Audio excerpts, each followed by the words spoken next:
Welcome back to Al's Kitchen and welcome to another episode in the 30-minute series. Now, I looked back at the curries that I did before, just recently, and I noticed that you're loving the staff curry.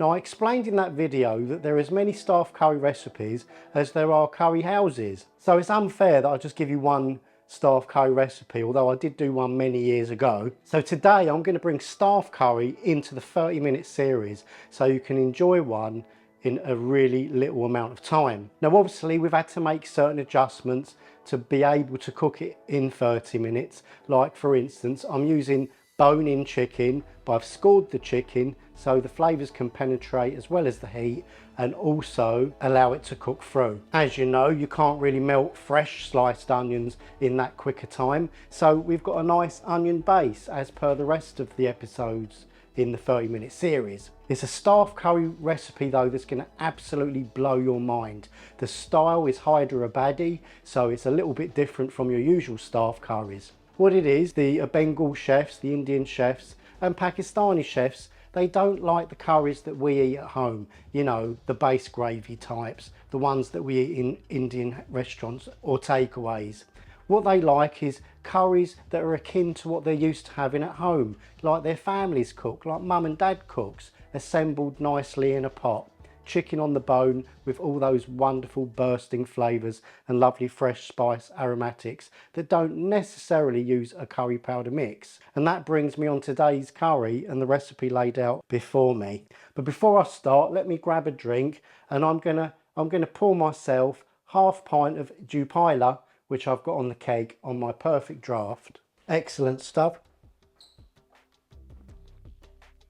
One of my favourite parts of the show, being able to have a nice beer and cook a curry on my own in my house in total privacy and silence. Not going to bore you with all the ingredient measurements because they're going to be written in the description box below, so you can just screenshot, go to the supermarket and buy the ingredients that you need. You've most probably got most of the ingredients, but you might need some at the supermarket. So we're going to be using some natural yogurt. In this bowl we've got a nice fresh garam masala made up of fennel seeds, star anise, cardamom pods, bay leaves and cinnamon. Beautiful. And the powders, we've got hot chili powder, Kashmiri chili powder, coriander powder, cumin powder, garam masala, kasuri methi, garlic and ginger paste. I'm using the frozen kind, but if you've got time, please do use fresh. And I'm using 2 tablespoons. Use fresh if you can, if not frozen. Don't go for the jarred stuff though, full of preservatives, tastes like vinegar, ruin your curry. I've got some lovely curry base here. As I explained, we haven't got time to melt onions for 20 minutes. So we've boiled and blended these for 10 minutes. And I've even kept the water that I boiled the onions in. So we're going to add that flavour to the curry back in and all the goodness. I've got some lovely fresh tomatoes here, finely sliced so they break down quicker.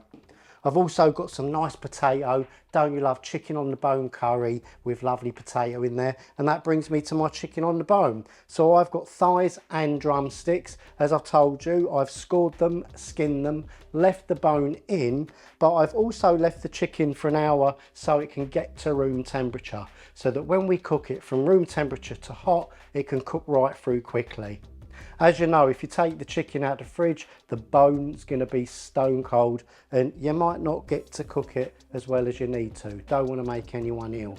I've also got 2 fresh green chilies here and we're going to throw those in for an extra authentic layer of spice.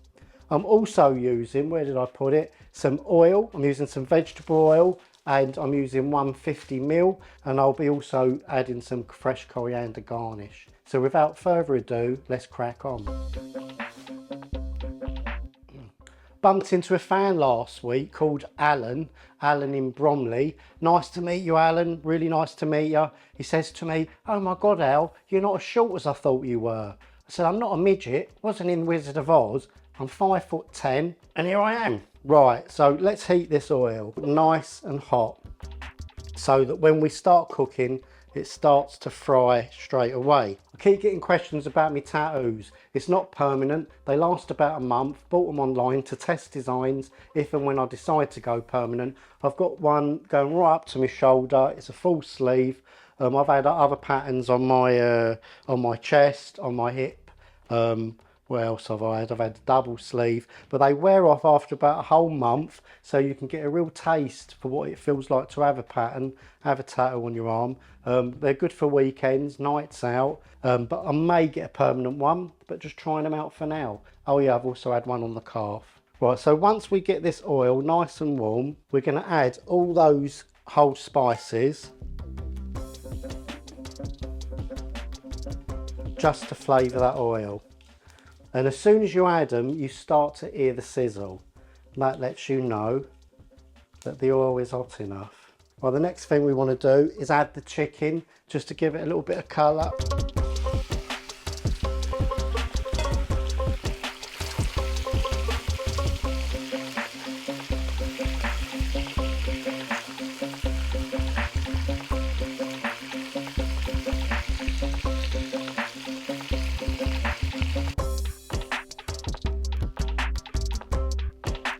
See, this is why you need the amount of oil. You can't dry fry chicken. Okay, so once we've just coloured the chicken slightly, that didn't take long, we're going to add the ginger and the garlic and the lovely fresh tomatoes.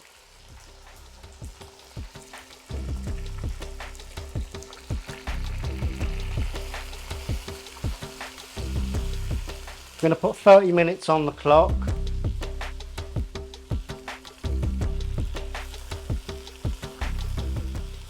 Remember, I've got the gas up at full heat, and you're going to need to cook this at full heat to make sure everything's melted down, all the aromatics in the spices have been released, and the chicken's cooked through. Now, because we're cooking at high heat, everything breaks down really quickly. Right, now we're going to add all our spices.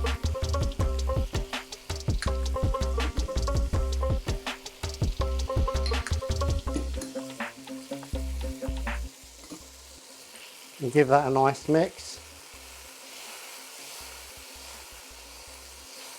See, now the chicken's cooking in a nice masala.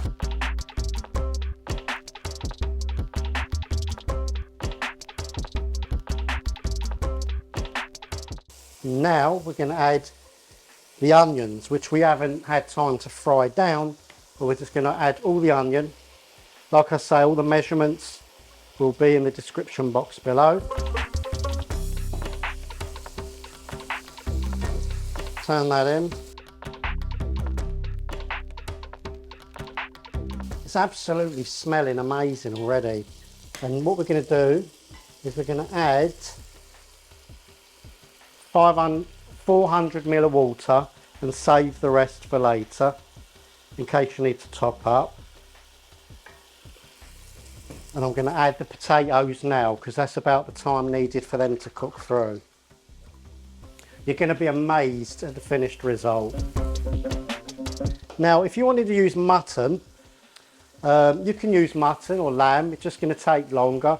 I'd put it on a medium simmer for about an hour and 30 minutes, give it a check.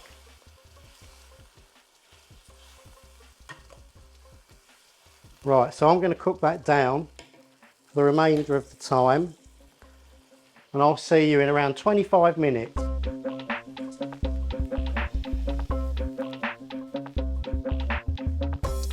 Okay, so right now we've got 7 minutes left, and I'm going to add the salt now, a teaspoon and a half.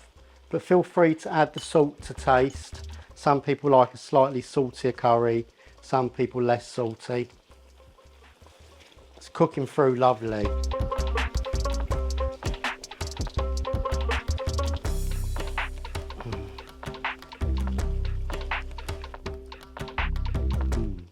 That is lovely. Now that the salt has been added, it's really come together nicely. Right, so with 5 minutes to go, throw in the green chilies and the kasuri methi. Just rub that between your hand, and cook it down. Get the sauce nice and thick. Yeah, you can always add a splash of water later.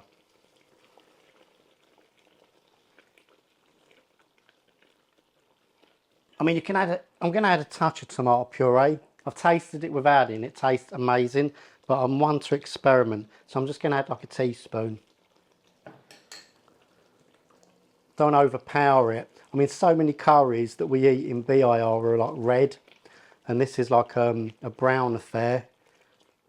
A real nice Punjabi style. Oh, that's looking amazing. Let's throw in some lovely fresh green coriander.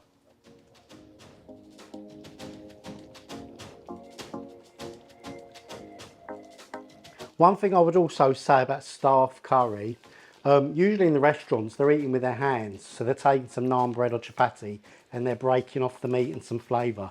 It's good not to eat this curry when it's absolutely piping hot, like kettle hot. I don't mean eat it cold, but you know, like hot enough just to put your hands in. I mean, the chicken, I mean, I've been cooking this on a 9 kilowatt burner, so you might need to cook it a bit longer to compare with me. But, oh God, it's looking amazing. And do you know what? I'm actually dying to have a potato. I think my wife is going to love this. That is absolutely beautiful. Look at that, to perfection. 3 minutes to go. I've just been watching YouTube on my laptop and enjoying myself. And I'm going to go and get my iPad now to take some photos. Right, let's taste that bit of potato. Oh my God. You know what, Al? I wish I was you, because you never cease to amaze me. Right, last ingredient. I'd say this is an optional ingredient. Make it Hyderabadi. Just add 1 tablespoon full fat natural yogurt. It's going to give the curry a lovely savoury taste. Just trust me, yeah? I'll stir that through. But it is an optional extra. You don't have to have that. Absolutely beautiful. I mean, meat and look at that. Look at the bone. There's only a bone there. The chicken's come off. Shows you how nice and tender that chicken is. But you know, some Bengali chefs, they don't like really tender meat or chicken. They like to eat the chicken so it's cooked through nicely, but it's got a bit of chew to it. So remember, they're using their hands and they're using the bones. That's beautiful. Do you know what? I think we're ahead of time. I'm going to end the timer. And there we go. Staff chicken curry Hyderabadi done in less than 30 minutes. Let me put the LED cam on, show you the colours. I mean, this isn't a vibrant red one, but even so, it still looks gorgeous. Look at that. Absolutely amazing, that. Staff curry. Right, let's plate up this bad boy. Now, going back to the thickness, if you want it to be a little bit thinner, a little bit more thinner gravy, just add a drizzle of the onion water. If you don't have any onion water, just use some water from the kettle. But let's plate this up.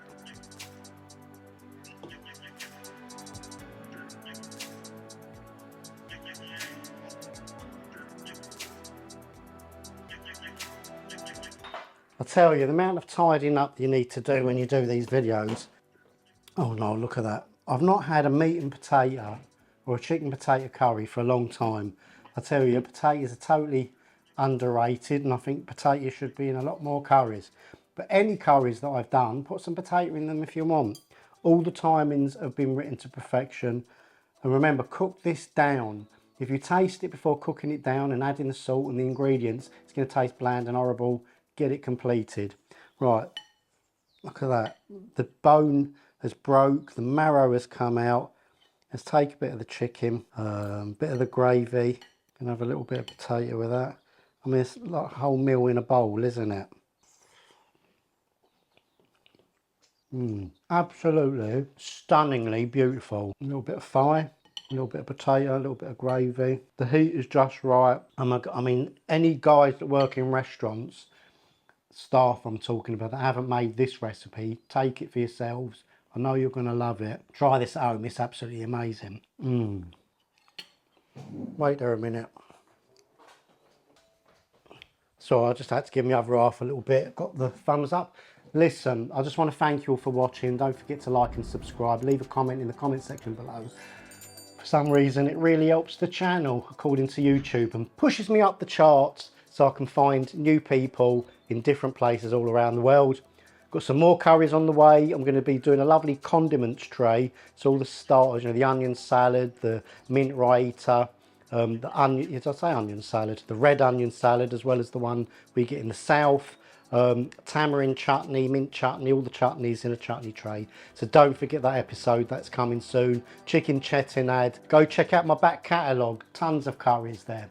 Just want to tell you, I love you all. I consider all my followers friends. If you ever see me on the street, don't hesitate to say hello and give me a big man hug, and I will reciprocate in kind. Anyway, I love making this show, love cooking you curries. Please do it at home, that's the best thanks you can give me. And I'm Al, as you know, and I'm out of here. Cheers.